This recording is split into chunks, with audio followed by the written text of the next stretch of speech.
Shalom and welcome to Seekers of Meaning, the podcast TV arm of Jewish Sacred Aging. Thank you for joining us today.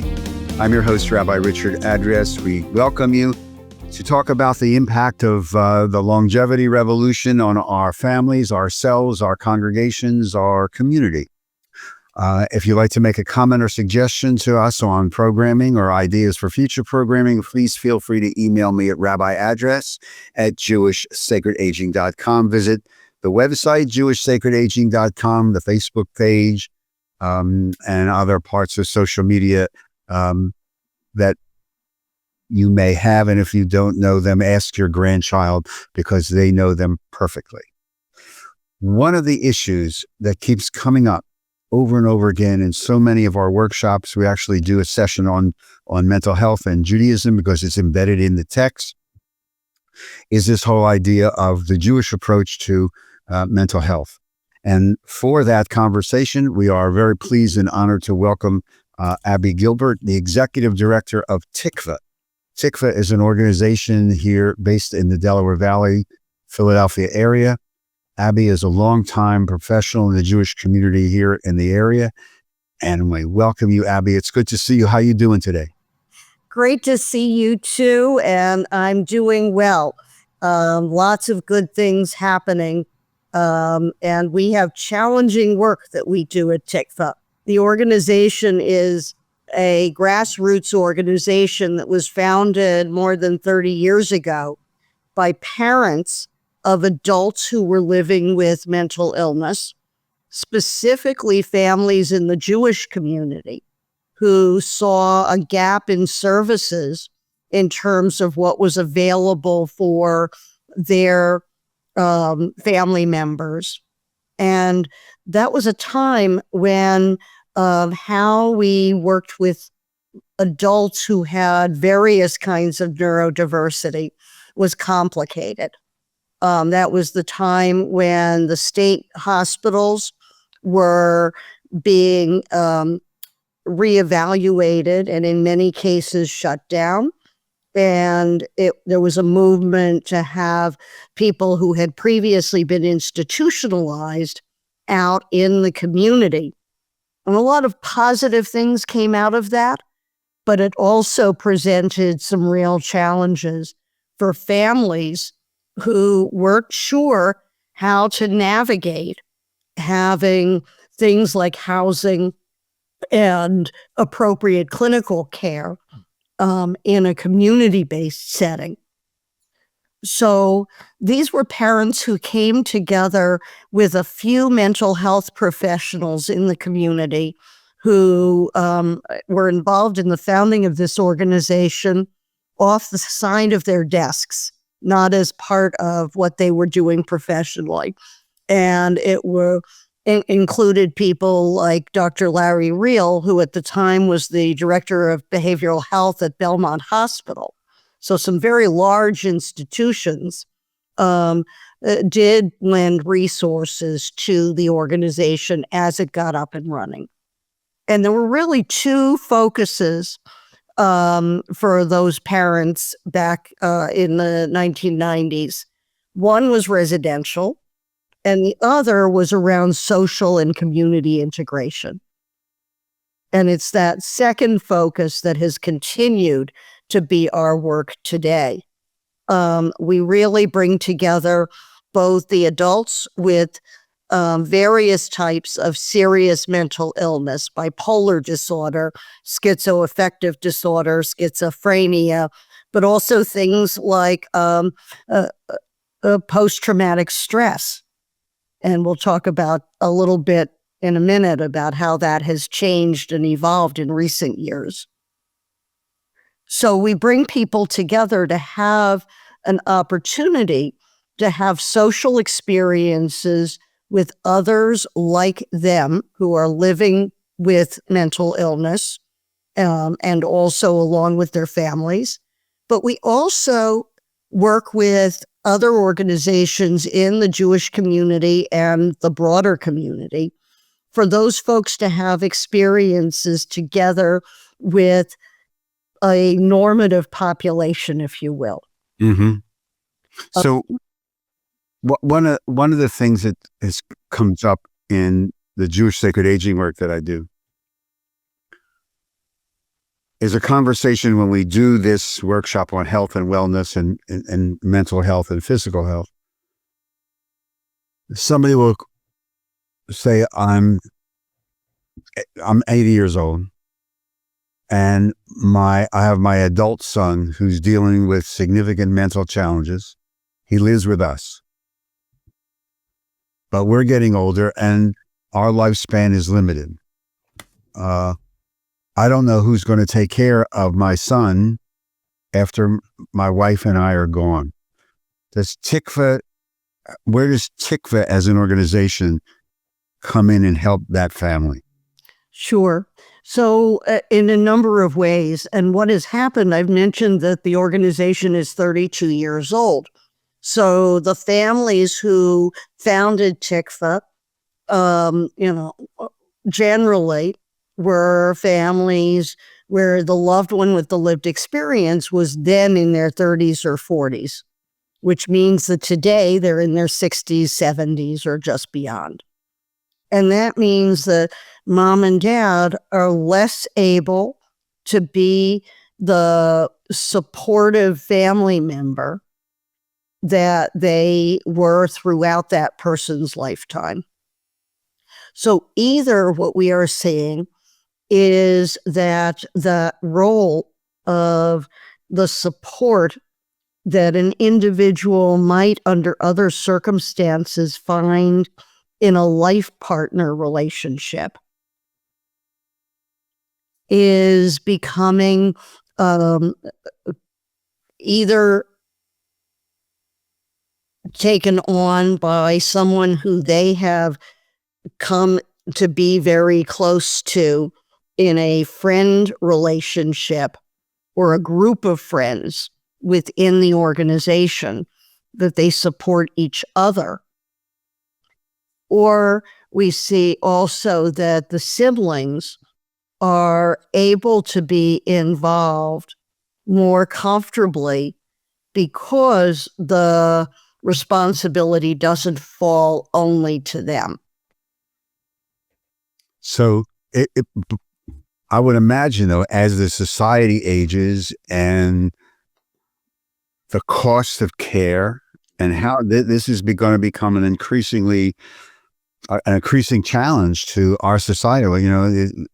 It just, the costs involved just in caring are overwhelming, and the caregiving, except with all the stuff on caregiving again. So when you factor in the mental health, which I think you alluded to, the fact that the stigma around mental health still exists. Is that correct? That is absolutely correct. We see folks who are aging in place with lots of physical disabilities, and that's both easy to see and easy to talk about. Mental health is neither easy to see nor easy to talk about.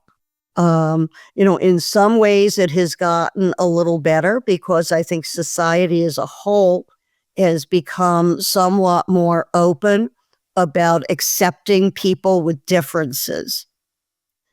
One of the challenges for a mental health population is that a lot of the people who we're working with at Tikvah are intellectually capable and curious, and they get lumped together societally with folks who have other neurodiverse challenges, the intellectually disabled and the developmentally disabled, for example.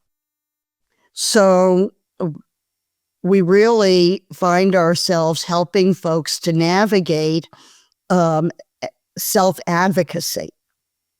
Dr. Mark Salzer at Temple University, who's a researcher doing a lot of work about community integration, really focuses on what can this person do, not what can't they do.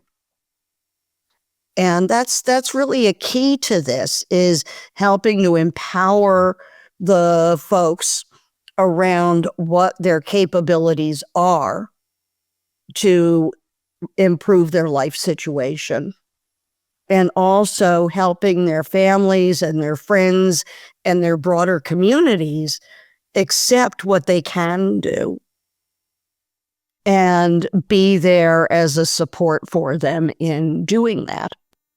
Yeah, you mentioned something that I think is, I just want to come back to it. I think Sure. is important. I think you alluded to the fact that a lot of times when we talk about mental health issues, it's lumped. People have a mental health issue, their mental illness. But you said there's such a range, right? A huge range within what that means. And yet people get lumped together. Right. So how is Tikvah trying to educate the community? I imagine this is a very, very difficult task to educate the community and saying, no, this is very contextual. Person A dealing with a mental health issue is not the same as person B, just like everything else. Every person is their own story. And you have to take a look at each individual almost on a case-by-case basis. That's exactly How do you right. begin to educate and go over that hump of, oh my God, we're dealing with somebody with mental health issues? Sure. So a great example is an ongoing program that we started a couple of years ago with the Kaiserman JCC on City Line Avenue. And that's a lunch and learn program that Tikvah and Kaiserman produce with Mainline Health.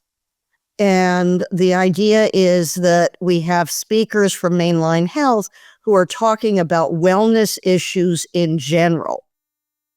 And the learners are Tikvah members, some themselves with the lived experience, some family members who come with them or come independently, and then folks from the general JCC population. And we have an opportunity, we introduce it so everybody knows that there are people from both cohorts in the room. And then over lunch, people are talking to each other organically. And the name tags don't say, I'm a Tikvah member or I'm a Kaiserman JCC member. People get to know each other as people. And it has really broken down some stigma in that small situation. And we've looked to replicate that now in some synagogue settings and some other places where people with the lived experience are coming together with folks who aren't aware of what that is or what that means and getting to know each other as people. So Tikvah is a Philadelphia-based organization. Are there other Tikvahs, even by another name, in other cities of major Jewish population? So I can speak to that only because in my first year as the executive director, and I'm 3.5 years into this now, I would get calls from folks who had family members in other places. And they would say, how do we connect with Tikvah in Florida? There is not a Tikvah in Florida. I actually spent a fair amount of time with one of our Tikvah families who was going back and forth 6 months of the year. And we connected with the Jewish Federation and with the Jewish Family and Children's Service. And we've now had the same conversations in several other cities. And there really is not another organization that really does what we do, which is the ongoing socialization opportunities. We're producing roughly 10 programs a month in different neighborhoods or around different common interests, arts and crafts, meditation, walking clubs. Again, focusing on that idea of what can people do, and we're it. So I guess the obvious follow-up question is, why aren't there more Tikvahs or whatever you want to call it because the issue isn't limited to Philadelphia, obviously. So Clearly. But, So but I think one reason is the Tikvah uniquely grew in a grassroots way. It was just a perfect situation that a group of really highly motivated parents and professionals happened to come together. And there were a number of circumstances in Philadelphia at the time that helped them to build this. But the other thing is it's hard. We're doing this with a very small staff on a budget that is well south of $250,000 a year. And we're able to do that because we have, wonderful lay leader partners and also partners organizationally in the community. We've gotten some support largely in terms of things like space or equipment or things like that from the Jewish Federation. But we work with Jev's Human Services. We work with Jewish Family and Children's Services. We work with some of the congregations. In the secular community, we work with the various affiliates of the National Association of Mental Illness in order to be able to have the resources to pull this all together. So that's important that you work with NAMI. Yes, very important. A lot of shared concerns, shared experiences. What about, this is for the Jewish community, but obviously this is not limited, the issue is not limited to the Jewish community. So do you do a lot of interfaith work? So first of all, Tikvah has been committed in the last several years, at least, to welcoming anyone into our program who feels that Tikvah is a beneficial community for them, whether they come from a Jewish background or not. And I have shared this story broadly that we have a family who are often late to our Sunday programs because they're going to Catholic Mass first. And they came to our model Seder last year. And the father, it's a multi-generational family, father and a daughter who participate together. And the father, who is in his 80s, came to me and said, Abby, this has become my favorite event in the entire community all year because everyone in Tikvah is so warm and welcoming, and I learn so much. Can you give me a breakdown? It just occurred to me, the people who you're working with, the constituency, more men than women, more women than men? Interestingly, this is the only, I've been in Jewish communal service for 40 years. This is the only organization I have ever worked with where it was just about equal, men and women. Yeah, that's because it's not the case as we know in many other cases. And a follow-up to that, mental health issues is not limited to any one particular age. So how does Tikvah reach out to my grandchildren's age, the middle school kids, the high school kids who are dealing with such a huge amount of mental health issues, challenges, not the least of which is exacerbated by social media? How is Tikvah dealing with that? Great question. And this was one of the things I was charged with when I came in 3 or so years ago as the exec, because I told you we've got folks who are aging in place in the organization. And we're actually looking to do a study because anecdotally, I suspect that the folks who have been involved with Tikvah over time, and they represent about 60% of our membership, fare better than adults with mental illness in the general population in terms of the quality of life and in terms of longevity and other things. But that being said, we really need to be reaching a younger generation. And one of the challenges with that is that a mental health diagnosis may not be fully developed and solidified until someone is in their 30s, even if there are challenges that, as we're seeing increasingly, are evident in their teens and 20s. So what we have done is we have partnered with Tribe 12, which is an organization in Philadelphia that outreaches to people in their 20s and 30s in general. And we are doing mental wellness programming under the name Tribe Tikvah. So people are finding it on the Tribe 12 website as one of the many social clubs that Tribe 12 is offering, or their parents are finding it largely under Tikvah's umbrella.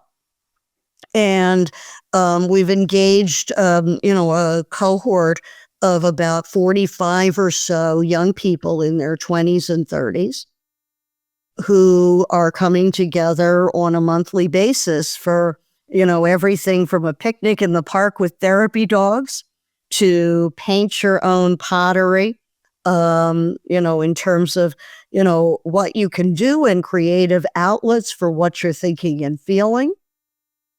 And then we're also doing a lot of information and referral for those families, connecting them with other services that they need, job seeking and coaching through Jev's Human Services, or connecting them with a certified peer specialist program because they need a buddy to help them move forward. So have you done any outreach into like teenagers through like BBYO or Nifty or US, or USY? It's a great question. So Tikvah historically has served adults who are, outside of the age range of the school system. And part of the reason for that was because there are ostensibly supports in the school systems, and also to a certain extent in our youth movements. And you may remember that I did some of that work in when I wore another hat in the community. But what we are actually talking about with a group of colleagues who are brought together by Jewish Learning Venture in Philadelphia is the idea of reaching into the alumni groups of the child serving organizations in the Jewish community. So, a number of our camps and our day schools and so forth are now having very robust programs for young people who have these types of challenges.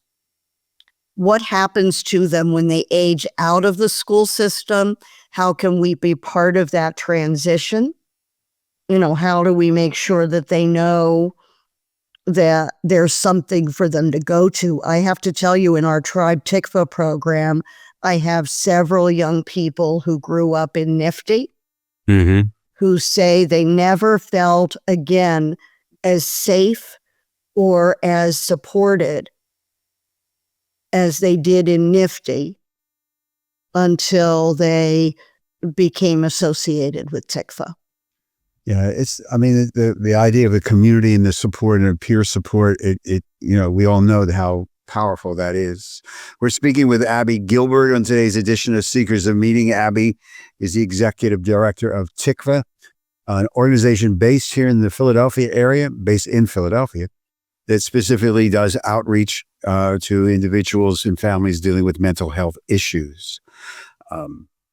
This is obviously not a new issue.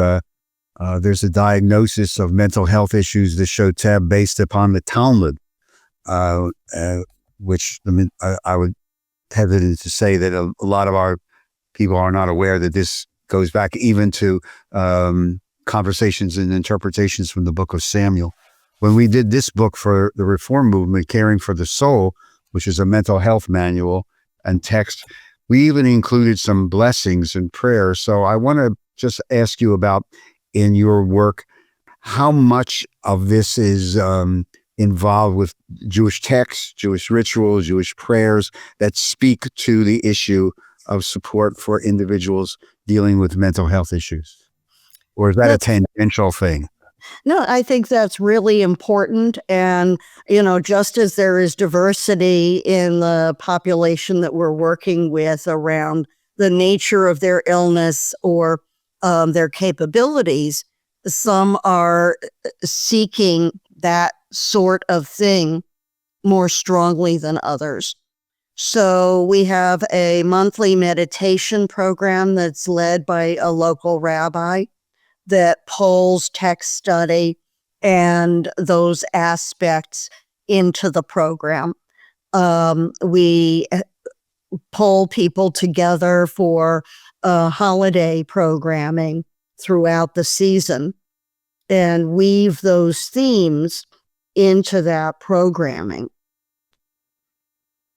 When we are talking with folks in informal discussions, it's something that our staff is certainly prepared to facilitate because it bubbles up on its own.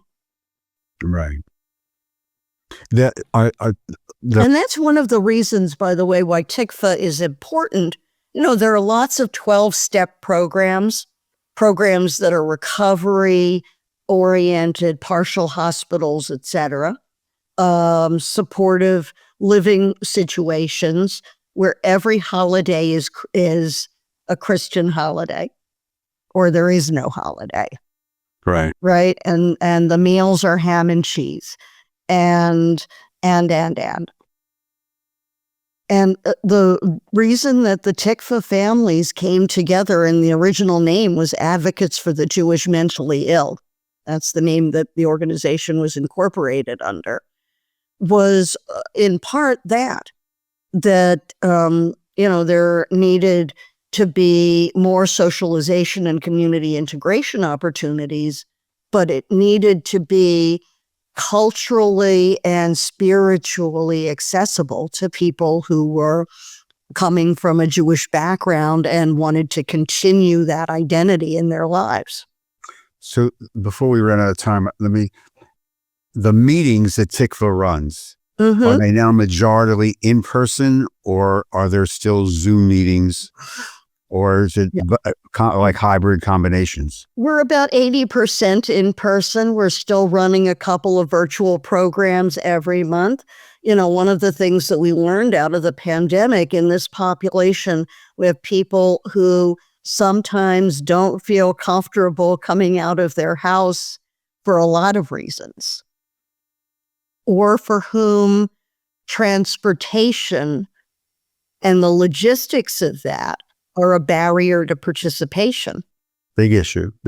Right. So what we really try to do is meet people where they are and where they're comfortable.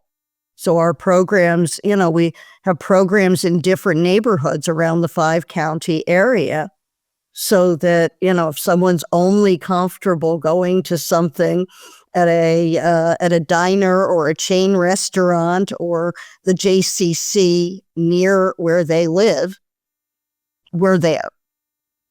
So if somebody wants to touch base with you, I want to learn more. I listen to this.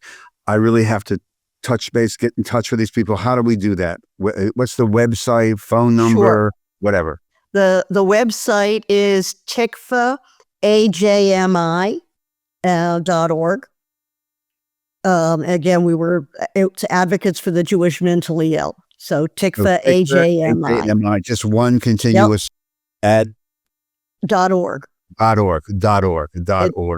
And the phone number is 215-832-0671. Abby, before we end, if somebody's listening to this perhaps for the first time, they're dealing with this in their family or themselves, what's the one hope that you want to give them, one piece of advice that you would like to share with them? Focus on what you can do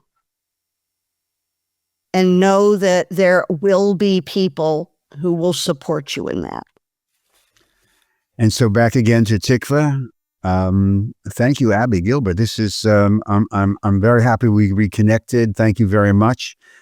continued success and good luck with everything you're doing with Tikvah. Stay healthy, stay safe. And I'll probably bump into you somewhere in the Philadelphia area at some meeting sometime in the future. So take care of yourself. It's good to see you again, Abby. Take care. Good to see you too. Take good care. And thank you for the opportunity. Oh, no. Thank you for all you're doing. It's really, really important work. So all of you, thank you very, very much for joining us on today's edition of Secrets of Meaning, the podcast TV arm of Jewish Sacred Aging. Again, if you'd like to contact us, just email me at Rabbi Address at jewishsacredaging.com. If you'd like to make a donation to help support these podcasts and our work, go to the website, jewishsacredaging.com. There's a conveniently located donate button. Just follow the prompts after you click on it. And likewise, just connect with us if you're thinking about or like information about becoming a sponsor for one or more of these podcasts. Secrets of Meaning is produced at the Broadcast Center of Lubetkin Media Companies in Cherry Hill, New Jersey. And a big thank you to our producer, Steve Lubetkin. I'm your host, Rabbi Richard Address. And until we see each other on the next Secrets of Meaning, take care of yourself, stay healthy, and be kind to one another. Shalom.